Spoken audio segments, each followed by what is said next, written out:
안녕하세요. 자, 오늘은 최영철의 일광욕하는 가구라는 이제 시를 공부할 겁니다. 자, 일광욕이라는 건 우리 어떻습니까?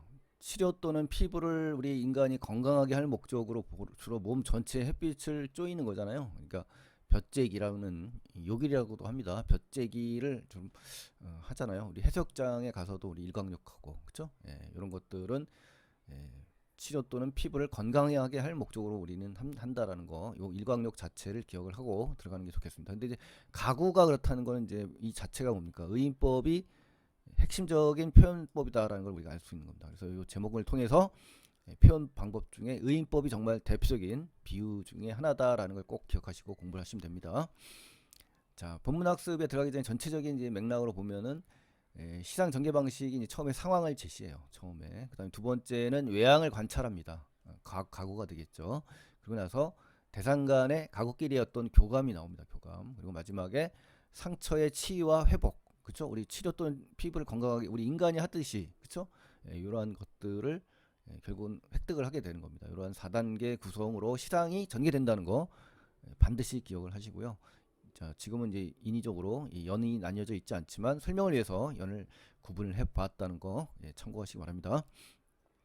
자, 첫 번째 부분에서는 이제 홍수로 이제 햇볕을 쬐게 돼요. 이 가구들이. 그리고 역설적인 상황이 드러납니다. 자, 어떤 모습일까요? 자, 지난 홍수에 젖은 세간들이 자, 지금 뭐 중국의 방송들 보니까 굉장히 많은 홍수 때문에 제가 가고 싶었던 그 역사적인 그 고궁 같은 데 있죠. 고궁이나 역사적인 그 옛 고을 그대로 그대로 그 재현한 그 고장들이 있습니다. 고을 옛 고을. 그 명나라 때 그 고장들이 다 홍수로 좀 휩쓸려가는 모습을 한번 봤거든요. 좀 안타깝습니다. 예. 그래서 그 이 홍수에 대해서 생생하게 본 기억 때문에 정말 홍수가 정말 무섭구나라는 생각을 했습니다. 자, 지난 홍수에 젖은 세간들. 자, 그러니까 집안 살림에 쓰는 온갖 물건들을 이제 세간이라고 합니다. 우리 가구죠, 가구. 이 살림들이 어떻게 됐어요? 물에 다 젖은 거예요. 그러니까 축축하고 물 먹었고 뭐 그런 것이죠. 가구가 촉각적인 이미지를 통해서 어떻습니까? 현재 가구들의 상황이 안 좋은 상황에 지금 처해 있다. 그죠?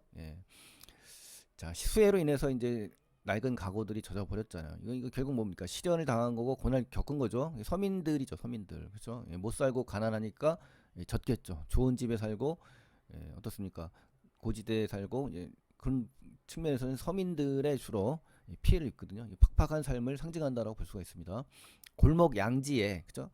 양지라는 건 따뜻한 햇볕이 드는 곳이잖아요. 우리 햇볕을 쪼이려면 양지에서 쬐야 되니까 이 양지에 앉아 햇살을 쬐고 있다. 현재형 시제를 써서 예, 훨씬 더 어떤 현장감과 생생함을 주고 있습니다. 젖은 가구들을 이제 말리기 위해서 이제 골목에 내놓은 이제 일상적인 풍경을 지금 제시한 거고요.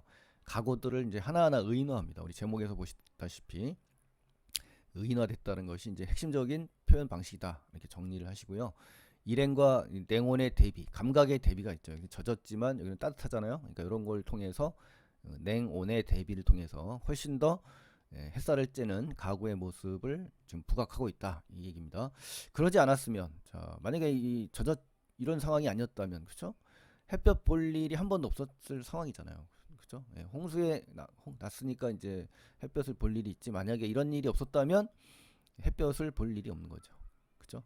항상 음지에만 있었을 것을 이제 암시하면서 이야기하는 겁니다. 그래서 요 의미에서는 이제 어떤 항상 이러한 사물이나 상황이 제시되면요, 우리 인간의 모습을 상징하거나 비유적으로 이제 제시하는 경우가 많아요. 그래서 이런 것들을 사람으로 말하면 이제 가난한 이들의 처지에 대한 안타까움을 우리 그 이면 속에서 상징적 의미를 찾아볼 수 있어야 됩니다. 늙은 몸뚱이들이 그죠? 늙은 몸뚱이들이 쭈글쭈글해진 배를 말리고 있다. 재밌네요. 그죠? 현재형 시제를 쓰면서 어떻습니까? 말리는 장면을 지금 아주 생생하게 보여주고 있어요. 건조하고 또 습기를 제거해야 되잖아요. 자, 젖은 우정 있죠? 젖은 요거랑 시어의 대조를 지금 갖고 있는 겁니다. 그렇죠? 말린다라는 의미에서 젖었다, 말렸다 이러한 단어들 시어의 대조다 이렇게 기억하시고요. 자, 의인법이 되는 건 뭐 당연한 거고 통사적 반복이 또 여기에 있습니다. 뭐뭇이 뭐뭐를 뭐뭐하고 있다. 이렇게 해서 이제 이런 것이 두 번 이상 나오면 반복이니까 통사적 반복을 하고 있다라는 거. 이 시 전체에서. 자, 낡은 가구를 이제 오랜 노동에 지친 늙은 노인의 그 육체적인 모습으로 이제 비유한 겁니다. 그렇죠? 의인법을 써가지고 생생하게 들려주고 있는 거죠. 자, 그러니까 결국 음성 상징어를 통해서 고단한 삶의 흔적, 서민의 고단한 삶의 흔적을 구체적으로 형상화하고 있다라고 제시할 수 있습니다. 자, 두 번째는 이제 의인화를 통해서 가구들의 이제 남루하고 병든 외양을 묘사합니다. 자, 긁히고 눅눅해진 이 피부, 그렇죠? 사람의 피부처럼 가구들의 겉모습을 지금 제시한 거예요. 그래서 비유를 써가지고 외양 묘사를 한 것입니다. 자, 삶의 이 풍파, 시련을 겪은 서민들의 그 모습을 생생하게 시각적, 촉각적 이미지로, 다양한 감각적 이미지로 드러내고 있다. 이렇게 정리를 하셔야 됩니다. 자, 등이 굽은 문짝 사이로 구멍 뚫린 퇴행성 관절이, 자, 이걸 관절을 퇴행성 관절이라고 합니다. 그러니까 퇴행성이라는 것은 어떤 장애를 만나서 현재 이전의 상태로 후퇴하는 거죠. 그죠? 그 관절이라는 것은 뭐 여러분 알죠? 골절, 그죠?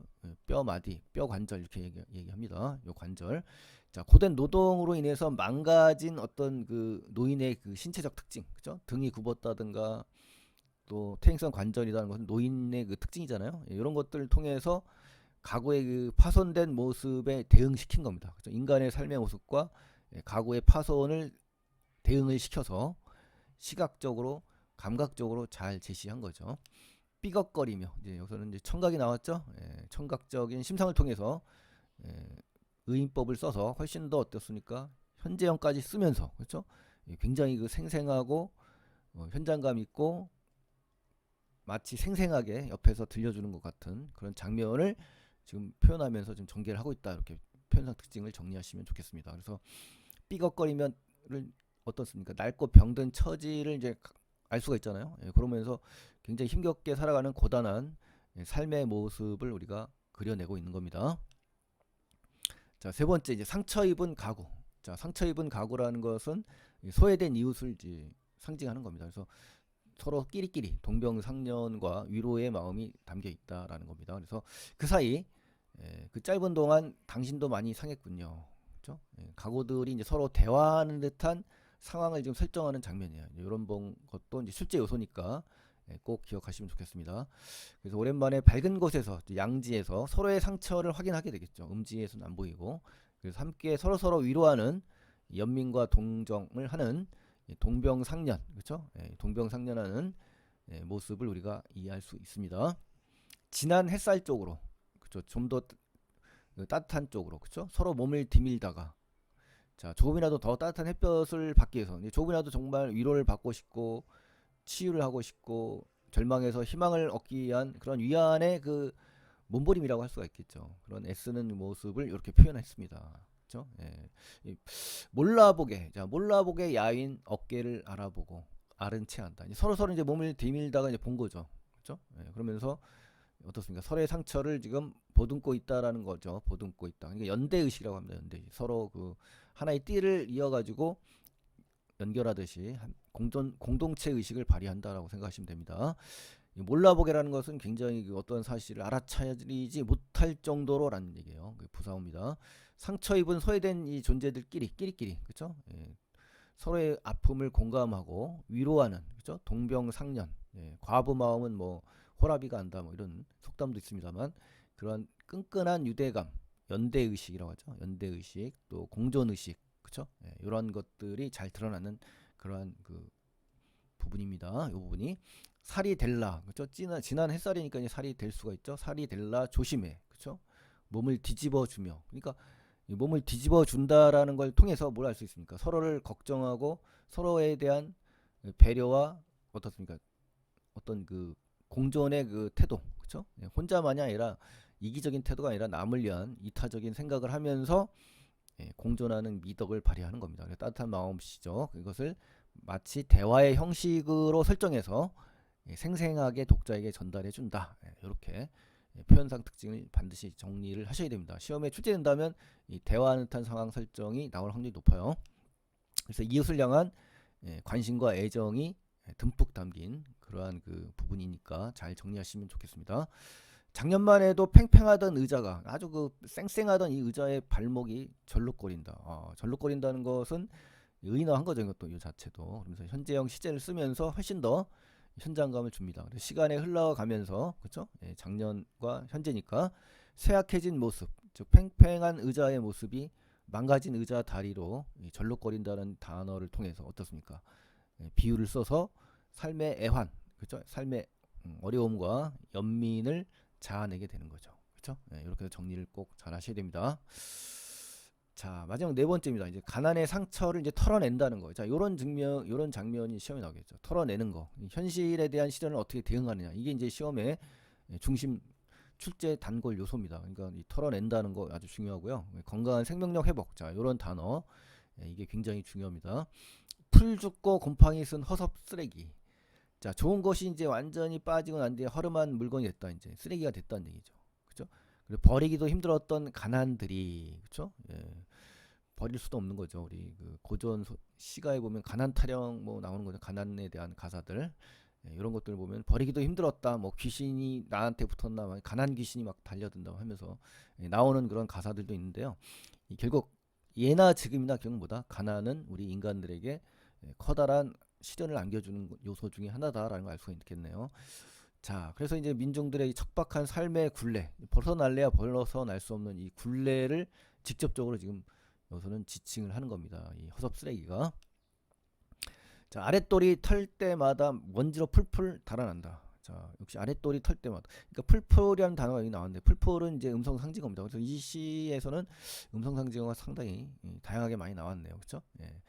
의태어를 써서 표현한 거고요. 가난의 상처라든가 삶의 이 고단함을 먼지로 지금 비유 상징을 시킨 거고요. 따뜻한 햇살, 즉 위로와 치유라고 했었죠. 고단함을 갖다 어떠요? 이 햇볕을 통해서 해소하고 정화되는, 깨끗이 치유하는 것이 정화거든요. 이런 과정들을 뭐 한다? 시각과 음성 상징어라는 시어를 통해서 이 역동적으로, 그죠? 달아나는 그 움직임이 지금 어떤 다이나믹하잖아요. 정적인 이미지가 아니라 동적인 이미지를 강하게 보여주는 시어라고 볼 수가 있으니까 그렇게 정리를 할 수가 있습니다. 자, 여기까지 오게 한 음지의 근육들. 자, 음지의 근육들 아주 시험에 나올 확률이 저는 100%라고 생각합니다. 왜? 어렵거든요. 해석하기 어려우니까 당연히 내겠죠. 자, 음지라는 것은 이제 양지에 대비된 그런 시어잖아요. 시어에 대비되는 짝들이 많이 나오니까 역시 그 짝들의 대응 반드시 확인하셔야 됩니다. 남의 눈에 띄지 않는 아주 어려운 형편을 의미하기도 합니다. 이런 걸 비유합니다. 이게 그늘진 곳이지만 사실은 이런 것들이 더 중요해요. 뭘 비유하는 거냐? 가난하고 어려운 형편을 비유한다. 아셨죠? 응달이라고 합니다. 양달과 응달 할 때 응달입니다. 그래서 양지라는 시어와 대조되고 있다. 그러니까 빛이 들지 않은 이 열악한 그 환경에서도 포기하지 않고 지금까지 삶을 버티고 견뎌낸 이 근육이라는 건 뭐예요? 끈질긴 생명력과 내면의 어떤 동력, 이걸 얘기합니다. 그래서 이 근육은 어떻게 보면 힘을 유지할 수 있는 에너지라고 할 수가 있는 겁니다. 음지에서도 어떻다? 살아내서 견딜 수 있었던 뭐다? 생명력이라고 할 수가 있습니다. 이 음지의 근육 반드시 체크해서 아셔야 됩니다. 아셨죠? 시험에 나올 확률이 높습니다. 자, 털어버린. 탈탈도 음성 상징어입니다. 말린 얼굴들이 햇살에 쨍쨍거린다. 자, 쨍쨍거죠. 그죠? 이 근육들 때문에 결국 어때요?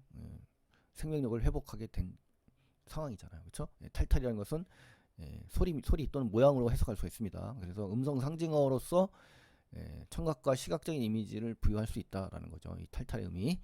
자, 그러면서 쨍쨍해진다라는 것은 햇볕이 몹시 내려져서 굉장히 따뜻하다.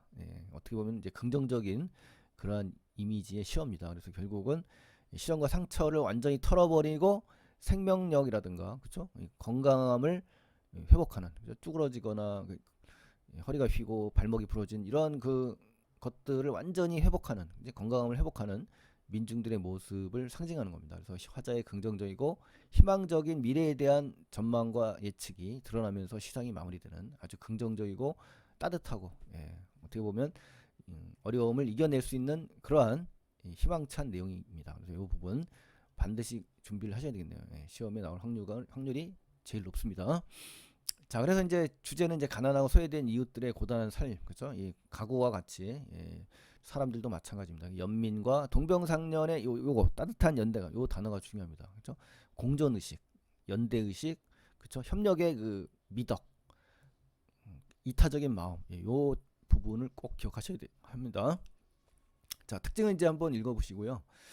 자, 그 다음에 이제 전달 사항이 있습니다. 이제 여러분 그 시험이 있잖아요. 내신이. 내신에서 대비할 수 있게 어, 좀 핵심 정리본하고 이제 OX 문제 100문제, 객관식 25문제에서요. 총 750문제를 만들어 놨으니까 꼭 시험 문제에 필요하시거나 이번 시험에 들어가신다면 반드시 풀어보는 것이 현명하리라 생각합니다. 그래서 이번 시험 해설에서는요 굉장히 자세히 실었습니다. 그래서 여러분이 혼자 공부할 수 있도록 또 비율을 많이 넣어서 충분히 이해할 수 있도록 했으니까요. 여기서 설명되지 않은 많은 내용들이 문제 속에 녹여 있으니까 반드시 함께 풀어보신다면 만점을 받지 않을까 뭐 그런 생각을 자부합니다, 여러분. 자, 오늘 수고 많이 하셨고요. 일광욕하는 각오 잘 공부하셔서 시험에 잘 대비하시기 바랍니다, 여러분. 다음 시간에 뵙겠습니다, 여러분. 감사합니다.